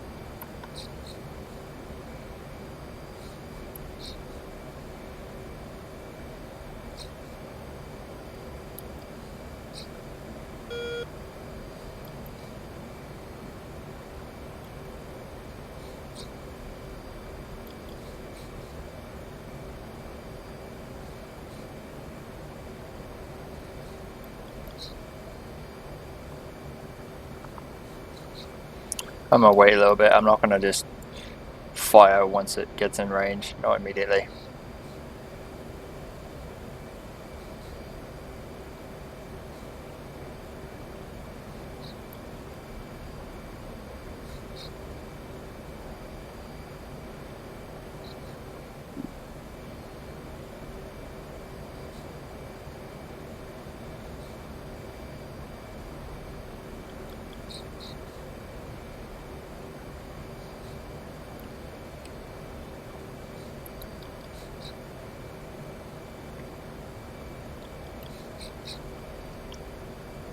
I'll drop it at 15.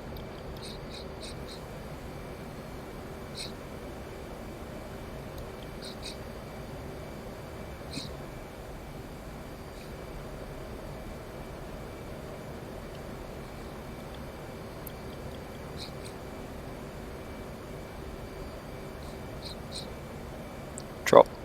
Digs away. At this point, you have done your job, and the rest is up to the J-Cells. Slow to below 400 KIAS. Bring up the target area on the ATFLIR by setting autopilot, heading select, B-Alt, then weapon designate, waypoint 1. Maneuver to keep the target area in sight of the ATFLIR pod.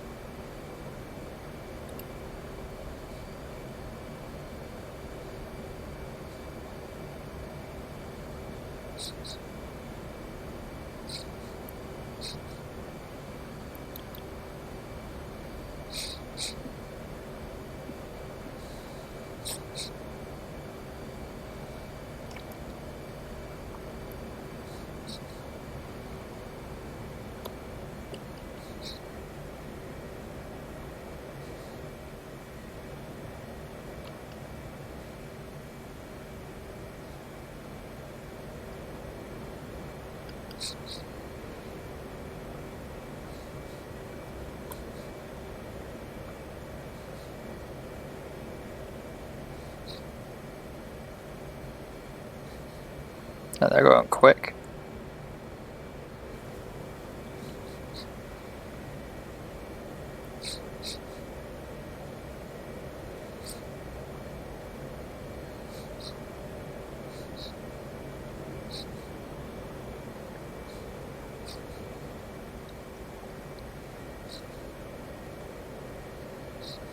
J-Cells in the target area.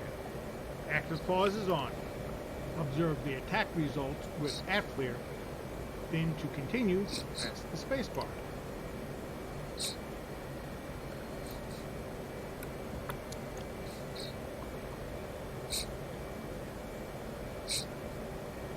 This'll do it. Goodbye. Beautiful.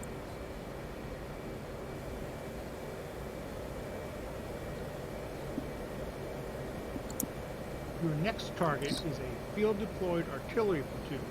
You will be using a single AGM-154A aimed at the center of 4 self-propelled howitzers. Your goal is to destroy or heavily damage at least 2 of the artillery pieces. The aim point is waypoint 2. You will use a target of opportunity attack. On the left DDI, press PB18 menu, then PB5 stores, and PB7 JSA.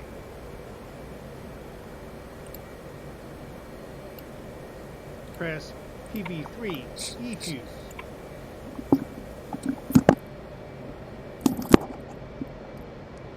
Sorry, I'm niche.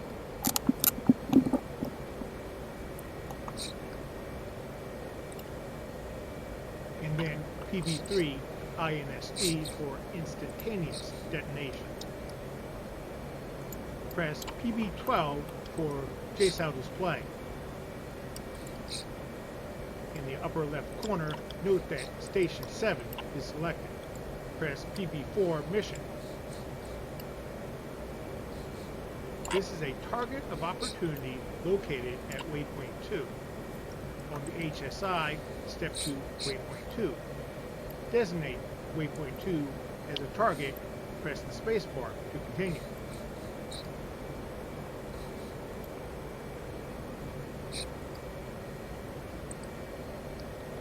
Okay, just step to waypoint 2.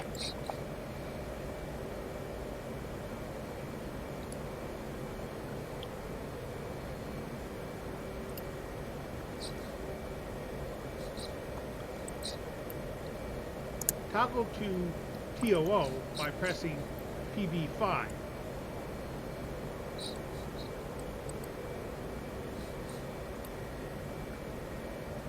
On the mission page, note that target coordinates are now displayed. Return to the JSOW display page by pressing PB19. Return. His target coordinates are not displayed, mate. Have to do it again. Now they're displayed. So I have to do that. I have to be on the mission page.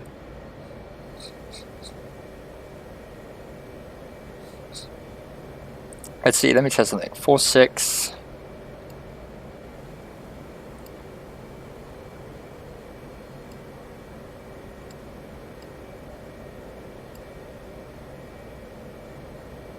Do that. Just display. That does an 8-2. That being the mission. Yes. So I have to ensure that I'm in TOO mode first and then designate.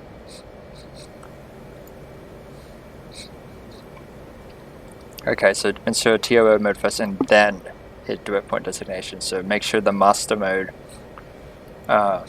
is set to TOO before hitting waypoint designate. Okay. You are now ready to begin the attack run. On the HSI, set the heading bug to match the target heading. Ensure autopilot and select B Alt is set. When the target comes into view of the HUD, a diamond on the ground marks the target. On the heading tape, a small diamond will show target heading. When ready to continue and resume flying, press the spacebar. When steady on the attack heading and the JSOW display, HSI, HUD indicate you are in range, press and release the weapons release button.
JSOW on its way, observe the target area on the aft flare and maneuver to the right in order to keep the target area in sight of the aft flare pod.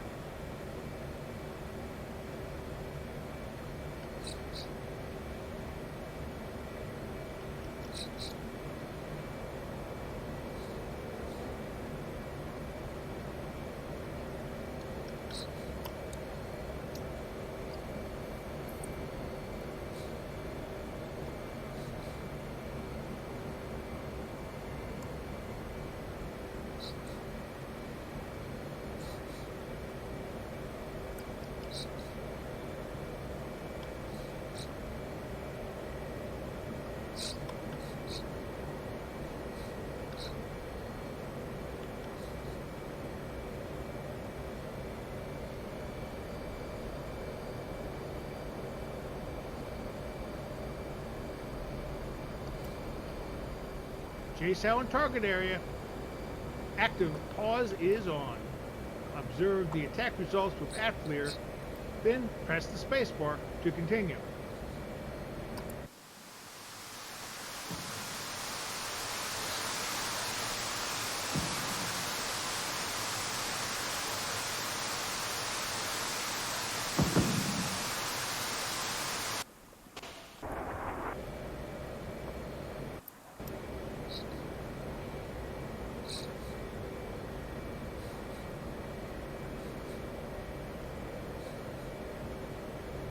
Nice.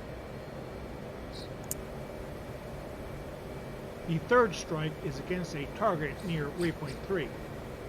On the HSI, step to waypoint 3 and designate it as the target. Set the heading bug to the target heading.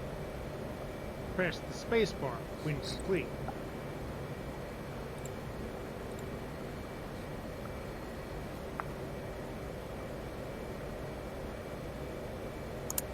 The target is a KJ-2000 AWACS in a revetment at Kremsk Air Base. The aircraft has moved since the last reconnaissance of the airfield. You will need to find it and target it with the AFLIR pod and hand off the target data to the JSON. Ensure that you are on Station 3 and set it to Target of Opportunity with BB5.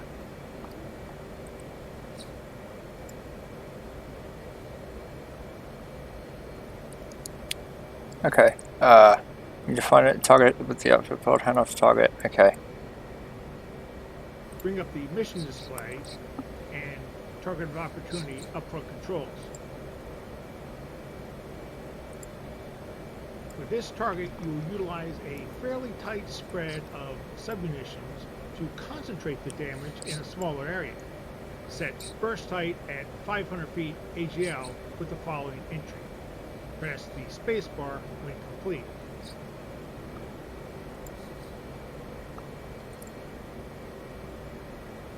Okay.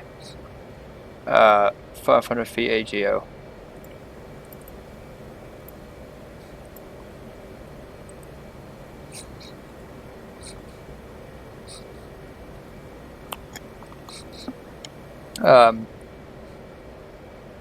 Yeah.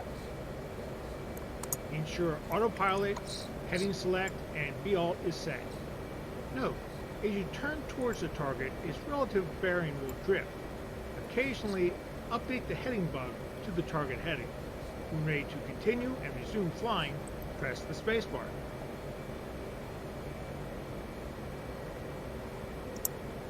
Turning towards the target, establish 410 knots indicated. When the target area is visible on the AFLIR, make the AFLIR soy.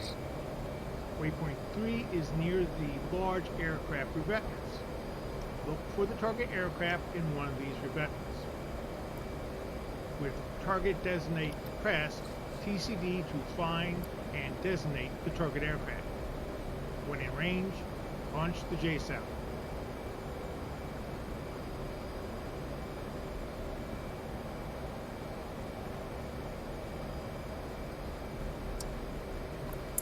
Let's see, what's the target designate again?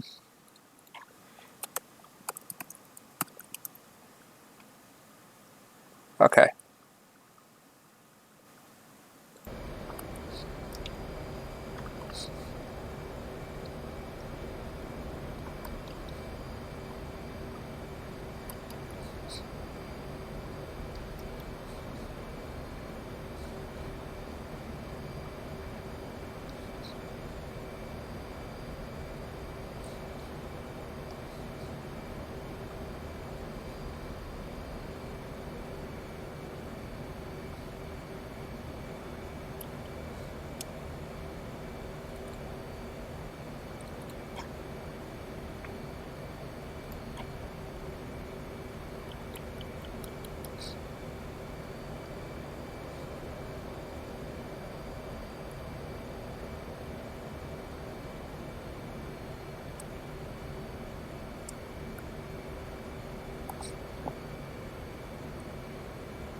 What is it?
I don't see anything.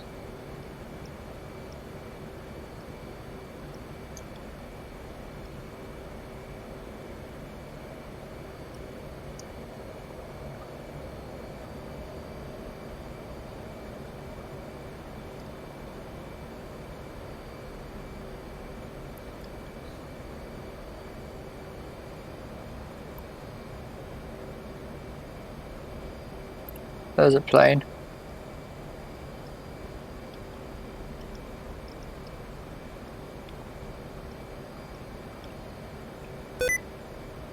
Shit, sticky keys, go away. And then...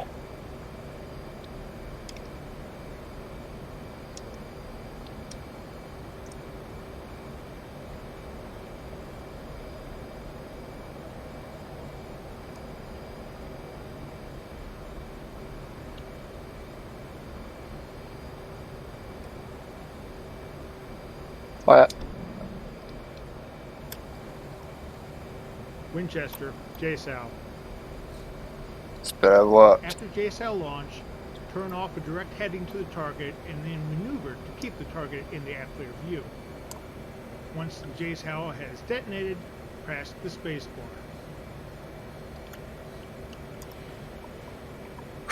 Hopefully that's a hit. That was an aircraft.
Beautiful.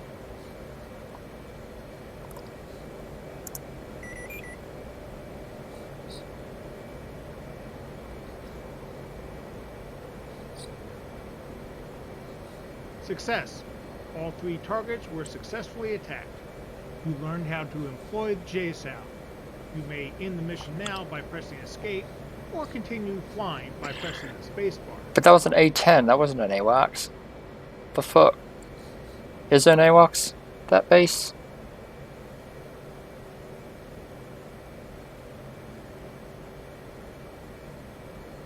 No, it's just an A-10. What the hell?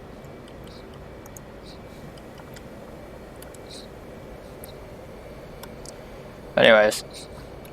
Yeah, that's it for the Hornet, guys. We've done everything we needed. We are now updated on the training missions for the FA-18. So we are updated with it. If any new missions come out for the FA-18, I will do them when they come out. But without further ado, that's it, guys. If no more missions come out for the F-18, then that's it for the training series on the F-18, or the training missions. So yeah, we did it. It was fun. I think the hardest part was remembering to make sure you're on TEOO mode before waypoint designate, otherwise it won't. It will not.